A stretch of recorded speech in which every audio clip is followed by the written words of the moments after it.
Okairi! Welcome back to my channel, May Between the Pages. My name is Taylor, and today we're going to be doing my November TBR.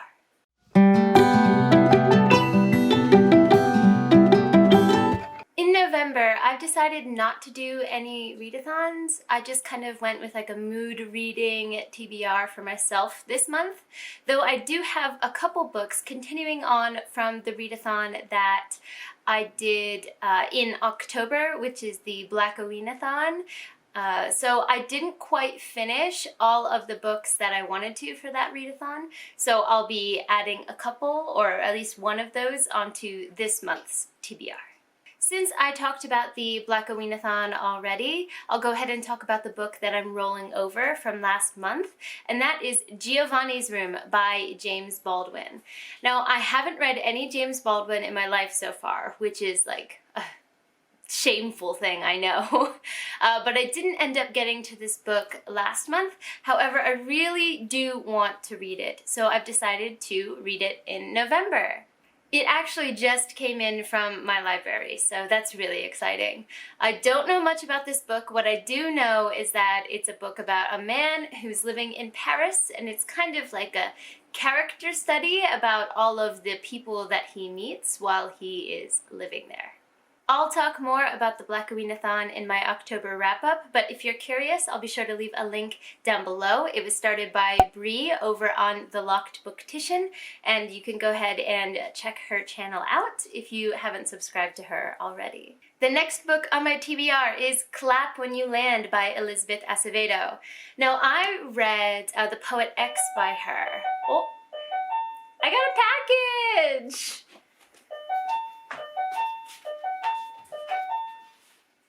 Hi. Okay, so a package came from Amazon, and then Hayato's mom came to drop some stuff off, so I've kind of lost my train of thought, but I think what I was getting at is that I had started Clap When You Land last night, and I read about 20 pages of it, and just like The Poet X, Acevedo's writing matches so well with the what's it called, prose format. Typically, I'm not a huge prose format fan. I also read The Long Way Down, and for me, the story was good, but the prose was not my favorite, because it's not my favorite medium, but something about Acevedo really shines for me in that regard. So I'm really excited to continue reading this. If you don't know, this is a book about two half-sisters whose father dies in a plane crash, and these two sisters get brought together, and they come from very, very different worlds, and from what I know, it's about those two worlds kind of clashing and then kind of growing as people through knowing each other. The next book on my TBR is Onyx by Jennifer L. Armentrout. This is the second book in the Lux series. The Lux series is a series I picked out of my jar for my Retro Reads BookTube challenge that I do every month. And I was actually kind of looking forward to this one because I've heard from a lot of people that it's like good trash, you know, and I'm down for some good trash. And with the stress that's kind of going on in my life, starting a new company, the American election, just everything that's happening, I could use something a little lighter and more fun. So I did pick up the first in the Lux series, which I'll talk more about in my wrap-up, but I'm putting the second one on my TBR this month because, spoiler, I loved it. I really, really enjoyed it. And like I said, I'll get more into it in my other video, but I have put the second one on my TBR for this month. Next is Nevermoor by Jessica Townsend. Now, this one I was convinced to pick up from Tammy over on Tammy Tries to Read. She was the first one who really, really convinced me to do it because we're basically book twins, and she fell in love with this book when she read it. And kind of going with the theme of the Lux, you know, vibes. This is not like Lux at all, I'm sure, but I wanted something lighter, a little bit fluffier, and magical middle grade sounds perfect for that. What I know about this book is it's about a young girl named Morrigan Crow who is deemed to be extremely unlucky. So she's supposed to have basically a horrible life, and I think she's supposed to die on her 11th birthday? 11th? one of her birthdays. She's supposed to die, but instead she gets swept away to this magical place called Nevermoor. And she goes to a magical school there and has to do some magical trials, and it just sounds fantastic, and I can't wait to read this. I saw it physically in the bookstore in Japan, and even though it was a little pricey, I knew I had to get it. The fourth book on my TBR is, I forgot that I have it physically. Yep. The fourth book on my TBR is The Priory of the Orange Tree. I am finally going to take another shot at this beast. I'm sure you've heard me mention this or seen it on my shelf before on my channel. This was a book that I bought last year, and I did start it, as you can see by the tabs in here. But I wasn't in the mood for a gigantic fantasy, so I ended up putting it down so the book wouldn't suffer because of my reading mood. And I'm kind of getting in that mood again. So I'd like to start it this month. I'm going to be reading this as a very casual buddy read with Rebecca over on Rebecca Reads. So she's going to be starting to tackle this in November as well. Not sure if I'll get it done because I have some other gigantic books that I want to tackle. We'll get to that later, but I'd like to start it this month and hopefully finish it by the end of 2020.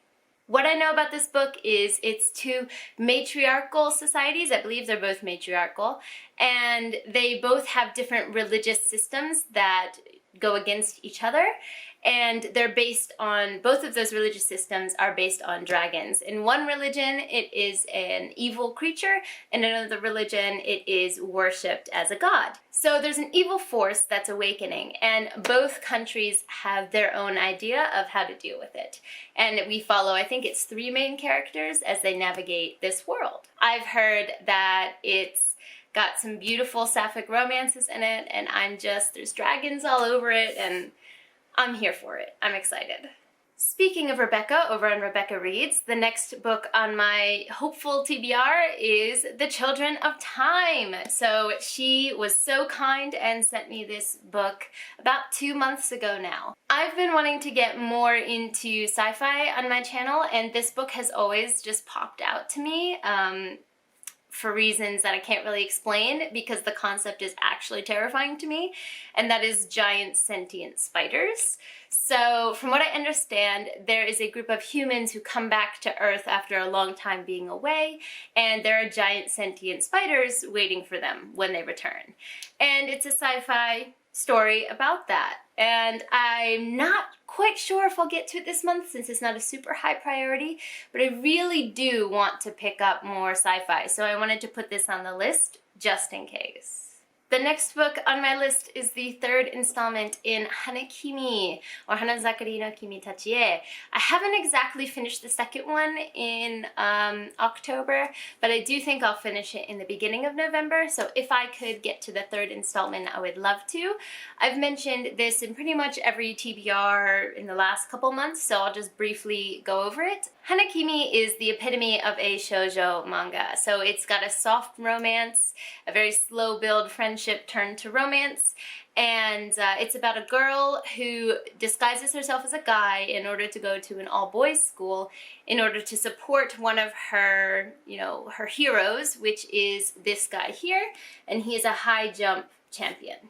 So it's got a lot of laughs. It's really funny. I'm reading it in Japanese. I read it in English when I was in high school, but I'm reading it in Japanese now to increase my reading comprehension speed. So if I can get to it, I'd like to read the 3rd installment this month. Now, you may be asking, Taylor, why do you keep saying, if I can get to it, if I have time? That is because Rhythm of War by Brandon Sanderson comes out this month. It is the 4th installment in the Stormlight Archive, and I am a huge Stormlight Archive fan. I don't have a lot of the content on my channel, and I've been promising for a while, which hasn't been a lie, but I do want to get some Brandon Sanderson content on here, especially Stormlight, but I am so excited to read the book. However, I had a goal to reread The Way of Kings, Words of Radiance, and Oathbringer before the release date. That didn't happen. Life happened. So I did get to finish The Way of Kings. I have just started Words of Radiance on audiobook, and Oathbringer hasn't been touched. So it really depends on when my pre-order arrives to me. I do think that shipping is going to take a while because of where I am. So I may have time to finish Words of Radiance, fingers crossed Oathbringer, by the time that it comes. But if you don't know, those books are like monsters. This is Words of Radiance and this is Oathbringer. So these books are chunky babies and I love them with all of my heart, but the speed with which I can go through them is questionable. So we'll see. I do have Words of Radiance that I'm reading via audiobook this time because I can't take this with me in my bag. So I will be reading that via audiobook, and then if I can get my hands on Oathbringer via audiobook, I'm hoping that I can get through it before my pre-order arrives and then go straight into Rhythm of War. Because I have only read these one time through last year. So Brandon Sanderson is very big on small details coming back to be important, and I won't be able to pick up on those small details if I don't reread these. So I would really like to prioritize these, and I plan to prioritize these this month. The final book on my November TBR is, as always, going to be my BookTube Retro Reads Challenge. So I'll grab the cup off of my shelf here. In this cup, I have quite a few titles still, it looks like, actually. There's at least 10 or 11 titles in here still, and every month I pick one of these out.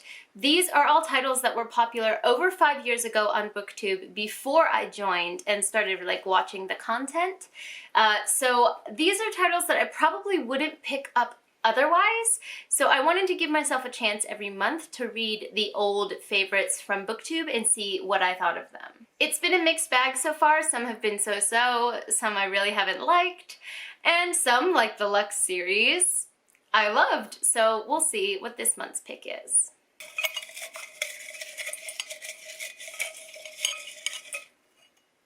Okay, it looks like I will be reading Miss Peregrine's Home for Peculiar Children by Ransom Riggs. Well, that one I forgot I even put in there. I think that's a kind of a short book, so that's a blessing with all the Stormlight I've got going on this month. I know that there are a couple people on BookTube who, like, this is their favorite book of all time, and some people who it's really not their favorite, so it seems to be a little bit polarizing. But I'm excited to finally get to this. I've seen this floating around for years and years, and I'll finally have my own opinion. Hey guys, Editing Taylor here. I realized that I forgot to mention in this video that I will also be reading Mossflower, which is the second book in the Redwall series. If you guys don't know, I am hosting co-hosting a read-along with JJ over on the Bearded Bookworm, where we are reading through the Redwall series, which was one of our very favorite series when we were kids. So I'll go ahead and leave the Discord linked down below if you're interested in joining us. And I also have a couple of vlogs and wrap-ups that have to do with the first book in the series. So I'm really excited to finally pick up the second one. We're reading one book every 2 months. That concludes my November TBR. Have you read any of these books yourselves? What did you think of them? Are you also trying to catch up on Stormlight before the pre-order comes out? Or have you given up and you're just gonna go straight into Rhythm of War? Let me know in the comments down below. I'd love to chat with you guys. But for now, I'm gonna head out. Jenny!